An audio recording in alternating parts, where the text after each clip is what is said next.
exiting the farm, it looks like, for the time being.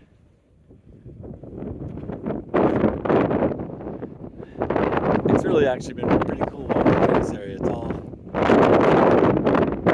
dry grassland, and the sound of the wind and then the wind chimes makes kind of a cool atmosphere.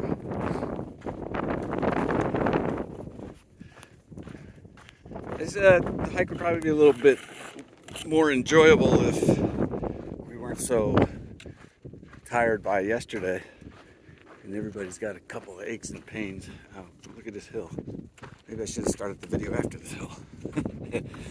Well, I don't know if you can see them on the ground, but as I'm walking, there's like thousands of little grasshoppers. They're like clouds of them, and they're jumping all over the place.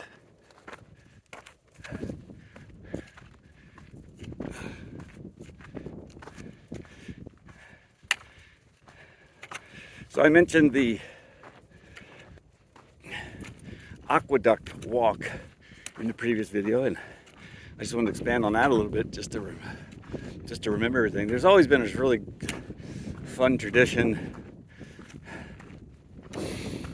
on the aqueduct walk to sort of have a party, and hopefully you're in a group that can do that. And I was really happy that Lizard and Spider showed up, and so when they showed up at Hikertown, and Beer Run and Doogie Spoon was there. I'll have to tell you the story of that trail name someday, but her name is Kim. And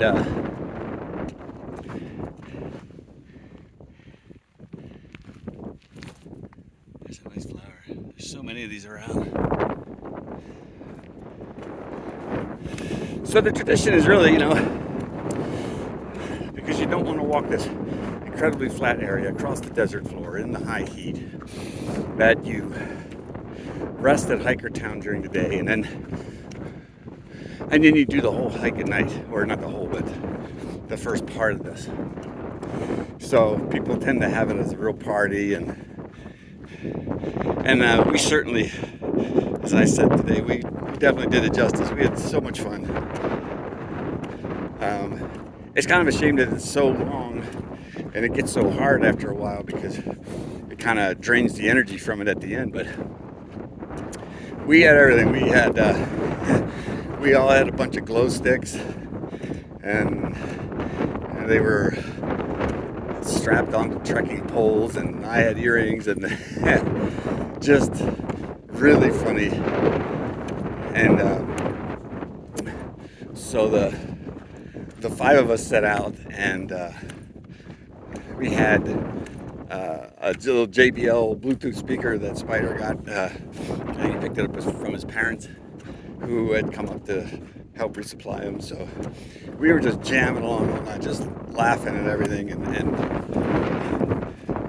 enjoying the weirdness of walking along the aqueduct tubing, the huge pipes, and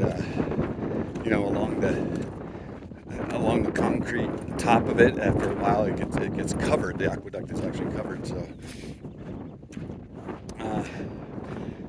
but it was just so much fun. We were just laughing and singing the whole way, pretty much. At some point, the wind really came up strong, right in our face, pretty much, and it got pretty hard, and there was some sand and whatever blowing, and it felt mostly flat, but it was like the very slightest ascent, I think. And then by the end of it, which was, for me, it was somewhere around 18 miles. So not out of the ordinary, but it's different when you're walking on the road. I don't know. I mean, we walked on the dirt on the side of the actual paved or concrete section of the aqueduct, but for some reason, just that flat, hard surface, it's different than walking on a trail. So, but yeah, we finally got to the place where we went to camp, and it was just, pretty much exhaustion, and people just threw down pads and immediately went to sleep. So there was no hanging out, no making food or anything like that. So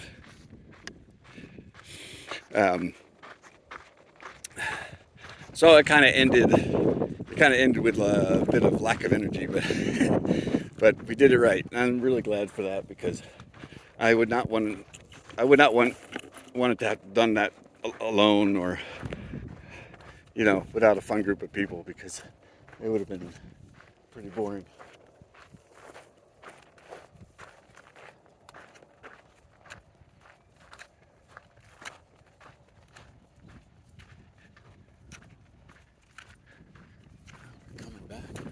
Coming back to the aqueduct.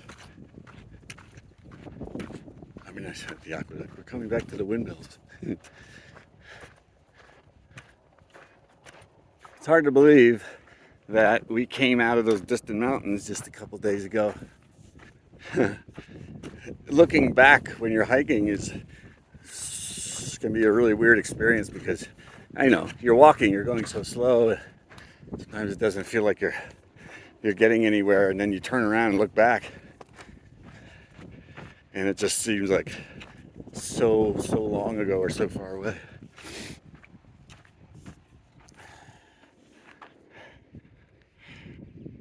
Let's see if I can zoom in on that.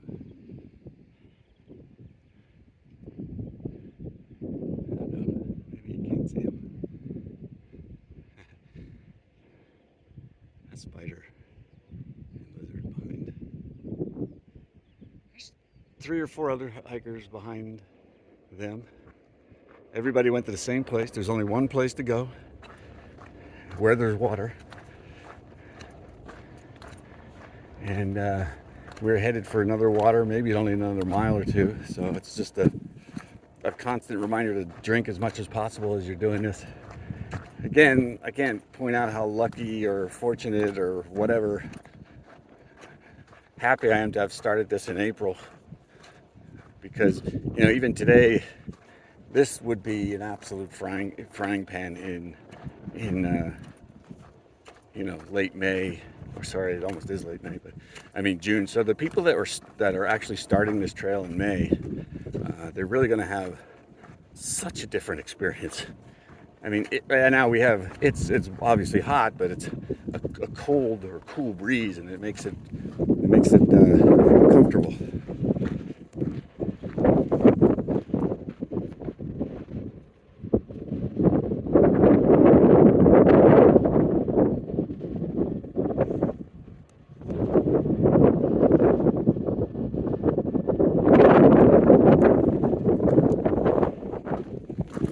But those people starting in May, whoo boy, this would just absolutely be fun.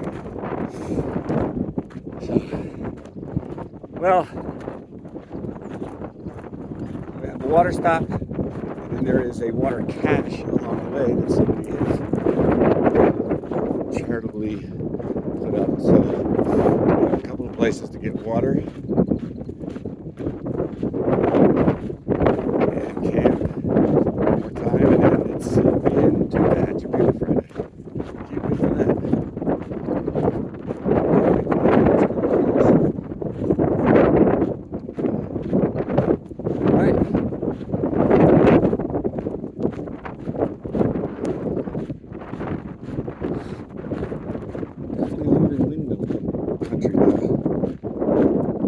This really looks like desert.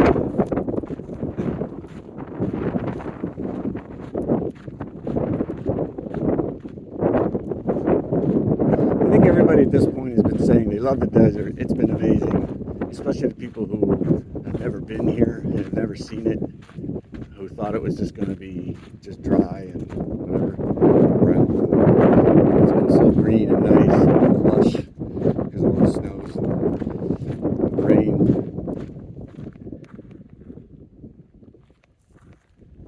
Sorry, I'm trying to get a good picture of a lizard there. A lot of lizards. But what I'm saying was that everybody at this point is kind of thinking, oh well,